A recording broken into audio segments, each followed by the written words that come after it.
ఇక చివరగా మీనరాశి వారికి ఈ వారం ఎలా ఉంటుంది గురువుగారు? మీనరాశి వారికి 4 గ్రహాలు దివ్యంగా యోగిస్తున్నాయండి. తృతీయంలో చంద్రుడు, చతుర్థంలో శుక్రుడు, షష్ఠంలో రవి, కేతువులు. ఉద్యోగ ఫలితం బ్రహ్మాండంగా ఉంటుంది. కాలం సహకరిస్తుంది. మీరు తీసుకునే ప్రతి నిర్ణయం విజయవంతమవుతుంది. చిత్తశుద్ధితో పనిచేయడం ద్వారా లాభం ఉంటుంది. శాంతియుత మార్గంలోనే ఆలోచించి మీ భావాలను ప్రకటించడం ఉత్తమం.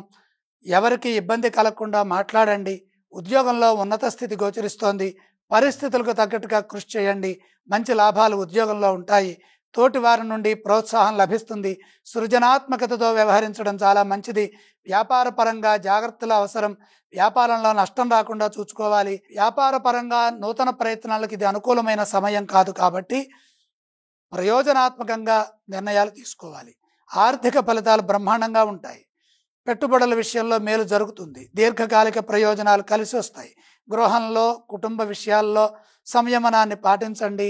ప్రయాణాల్లో జాగ్రత్తలు అవసరం. ఇబ్బంది కలగకుండా సంభాషించాలి. దగ్గర వారితో విభేదాలు రాకుండా చూసుకోండి. శాంతియుత మార్గంలో ముందుకు సాగితే శుభప్రదమైన ప్రశాంతమైన జీవనం కొనసాగుతుంది. వారాంతంలో శుభం జరుగుతుంది. మీనరాశి వారు ఏ స్తోత్రం పఠిస్తే బాగుంటుంది? మీనరాశి వారికి గ్రహయోగం అనుకూలిస్తోంది కాబట్టి మహాలక్ష్మి ధ్యానం శుభప్రదం. ఈ రాశి వారు ఏ ఆలయాన్ని సందర్శించాలి? మహాలక్ష్మి అమ్మవారిని దర్శించండి. వీరు ఏవేవి దానం చేస్తే బాగుంటుంది? దానాలు అవసరం లేదు.